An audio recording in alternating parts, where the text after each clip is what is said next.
여호수아 3장은 이스라엘이 요단강을 건너는 이야기를 우리에게 알려주고 있는데요.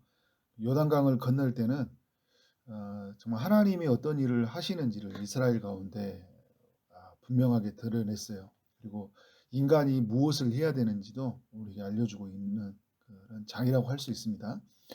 먼저 인간이 무엇을 해야 되는지를 좀 살펴보면 3절을 보니까 레위 사람 제사장들이 언약궤를 메고 먼저 건너가게 하고요. 또 백성은 그 뒤를 따르게 했어요. 언약궤는 하나님의 임재를 상징하는 것이죠. 우리의 또 언약궤 안에는 우리의 죄가 들어가 있어요. 또 그리고 하나님 은혜가 있습니다. 왜냐하면 언약궤 안에 만나가 있고 또 아론의 쌍난 지팡이가 있고 두 돌판이 있잖아요. 모두 죄와 관련되어 있거든요. 불평에서 만나를 얻었고 아론의 쌍난 지팡이도 모세와 아론의 권위에 도전해서 또 싹이 났고 또 모세가 시내산에서 돌판을 받아올 때 우상 숭배하는 것 때문에 첫 번째 돌판이 깨졌잖아요. 두 번째 돌판이기 때문에 모두 죄와 관련되어 있지만 또 하나님의 은혜와 하나님의 자비가 들어가 있는 거잖아요. 그럼에도 불구하고 하나님이 만나를 주시고 또 하나님이 살아계심을 또 쌍난 지팡이를 통해 드러내셨고 또 두 돌판을 통해서 다시 언약을 맺어주시는 그 하나님의 은혜가 들어가 있고 그리고 이제 거기에 있는 이 언약궤 하나님의 임재, 이 지성소 안에서 언약궤 그 시은자 속에서 임하시는 그 하나님의 임재, 영광이 다 담겨 있는 거잖아요.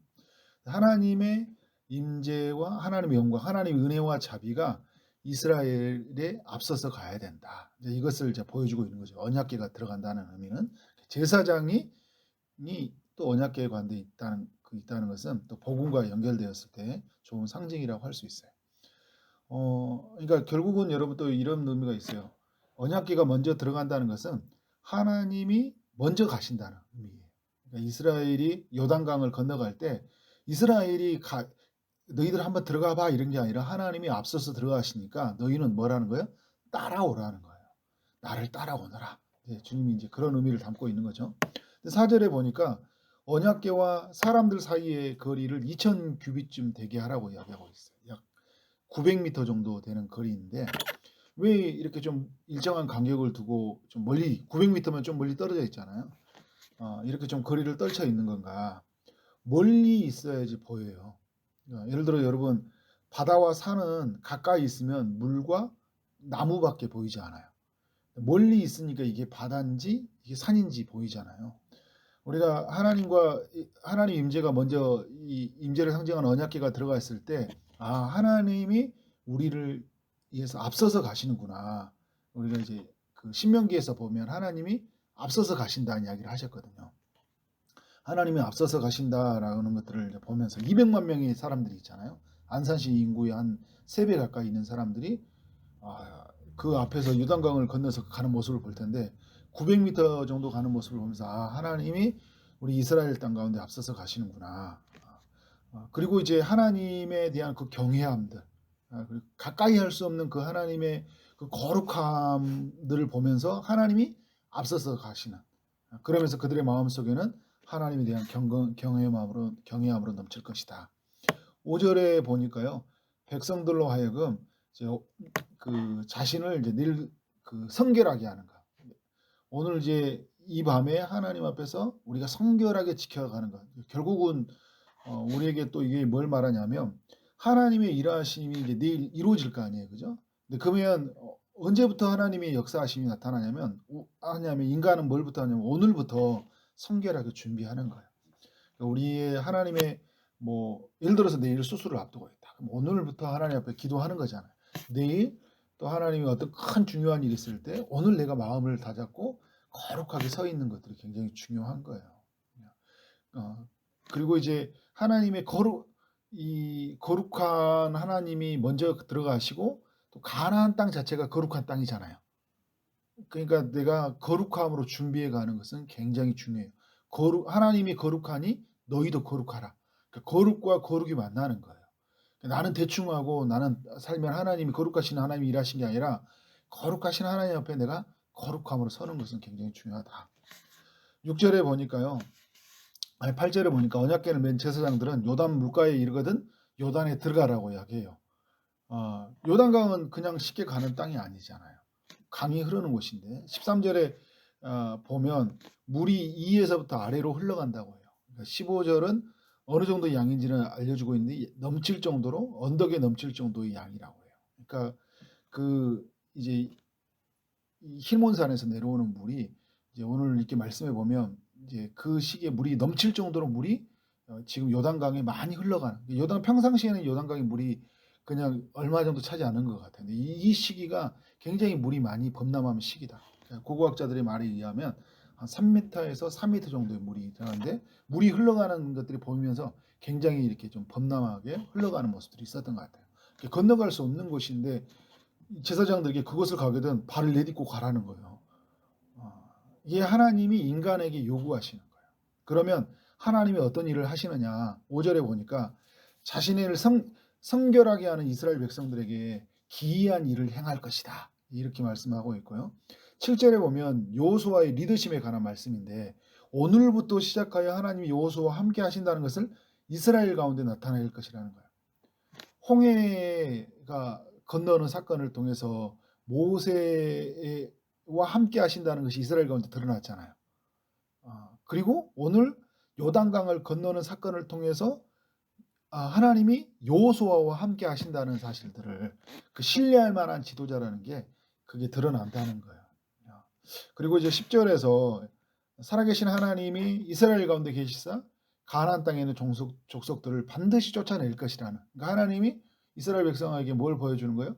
좀 앞에서 요단을 건너서 그 가나안 땅에서 이루어질 일들을 또 보여주시는 거예요. 하나님이 앞서서 일하시는 하나님, 또 지도력을 새롭게 하시는 하나님, 그 모든 일을 이루시는 그 하나님 역사하심으로 보여주고 있죠. 그리고 13절에서 어떤 일이 보여준 건가요? 언약궤를 맨 제사장들이 그 발바닥이 요단 물을 밟으니까 그 일이 흘러내려오던 물이 어떻게 일어난 거예요? 멈추는 일이 일어난 거예요. 물이 멈추는 일이 일어난 거예요. 그리고 끊어지고 한 곳에 선다는 거예요. 물은 계속 흘러오는데 한 곳에 서는 거예요. 여러분, 물이 점점 오면 어떤 일이 생길까요? 물은 점점 더 높아지겠죠, 그죠? 근데 그 물이 서는 거예요. 200만 명이 건너는 시간이 얼마나 걸릴까요? 천천히 다 이게 하나씩 다 건너가야 될 거 아니에요. 그럼 많은 시간이 걸렸을 거예요. 근데 그는 걸리는 시간 동안에도 하나님이 그 물을 세워서 건너가게 하시죠. 근데 그 강물이 이제 16절, 17절에서 어떻게 되는 거예요? 마른 물이 되어서 건너가게 하시잖아요. 그러니까 땅이 마른 땅이 되어서 건너가게 하시는 그 하나님의 일하심들을 우리 모두에게 보여주고 있어요. 그리고 여러분 14절의 이하에서도 보면 이제 백성이 요단을 건너려고 자신들의 장막을 떠날 때 제사장들은 언약궤를 메고 백성 앞에 나아가니라. 그러니까 백성들이 떠났고요. 제사장들은 메고 백성 앞에 나아갔고 그리고 발을 내딛었어요.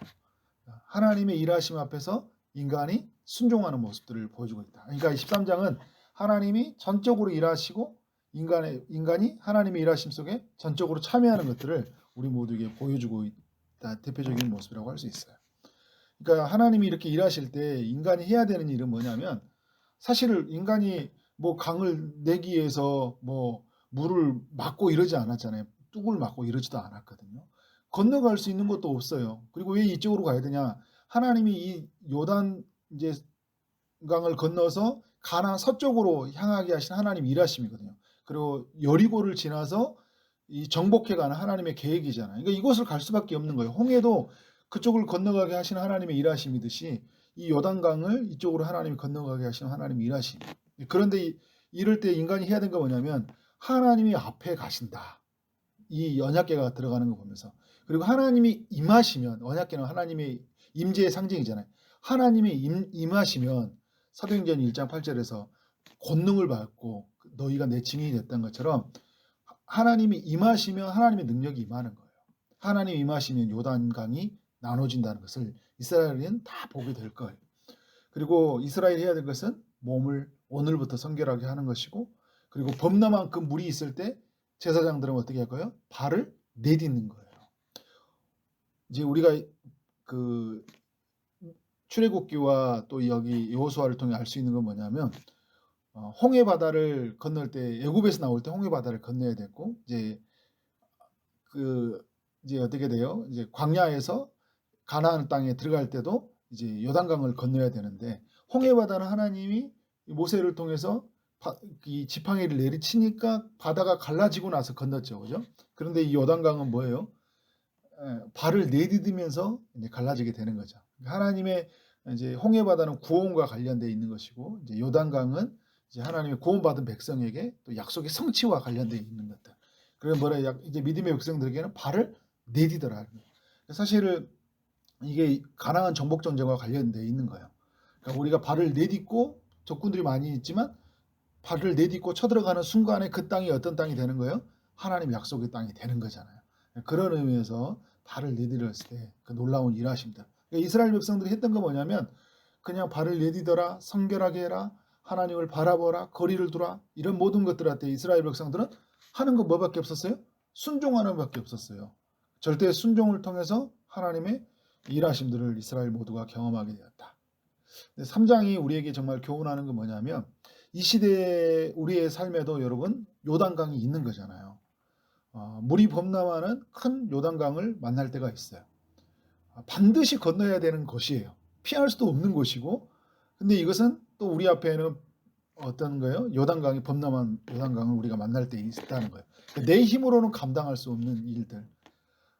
근데 문제는 뭐냐면 이게 나와 내 문제만 연결된 게 아니라 이스라엘이 자기 자신과 가족 모두와 이스라엘 모든 공동체와 함께 연결되어 있는 거잖아요. 같이 함께 연결되어 있는 것들. 그런데 반드시 넘어야 되는 문제, 우리 가족의 문제, 또 우리 교회의 문제들을 우리 요단강처럼 만날 때가 있다는 거예요. 오늘 우리가 뭘 해야 되는지 알려주고 있어요. 언약궤가 앞서서 가듯이 하나님이 앞서서 가도록, 그러니까 하나님이 우선적으로 문제를 해결해 가도록 있잖아요. 하나님이 중심으로 문제를 해결해 가야 돼요. 그러니까 뭐 어떤 문제가 생겼을 때는 이것이 어떻게 하나님의 뜻을 이룰 것인지, 하나님의 이름이 드러나게 할 것인지, 하나님의 방법이 무엇인지에 우리는 귀를 기울여야 돼요. 어떻게 하면 이게 하나님이 우리 가운데 앞서서 가시는 것인지. 그러니까 우리가 하나님을 앞서서 간다고 할 때는 주님을 구하는 것이잖아요. 주님이 우리의 인생 가운데, 우리의 문제 가운데서 하나님이 일하시도록. 이 언약궤는 하나님의 임재를 상징하잖아요. 그러니까 우리가 하나님을 구함으로 하나님의 우리 가운데 임하시면, 우리가 성령을 구함으로 성령이 우리 가운데 임하시면 권능을 받듯이 하나님이 우리의 이 문제 가운데 임하시도록 우리가 하나님을 구하는 것은 굉장히 중요한 부분을 가지고 있어요.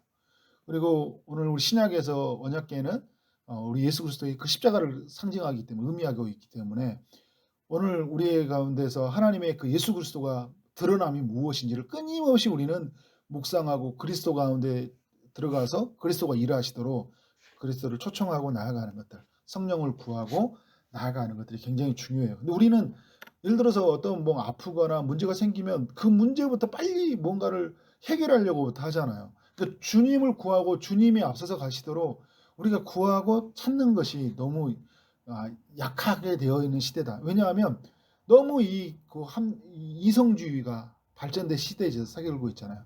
그러니까 너무 정보가 많거든요. 유튜브든 네이버든. 그러니까 정보를 찾고 사람을 찾고 다 찾다 보니까 어떻게 된 거예요?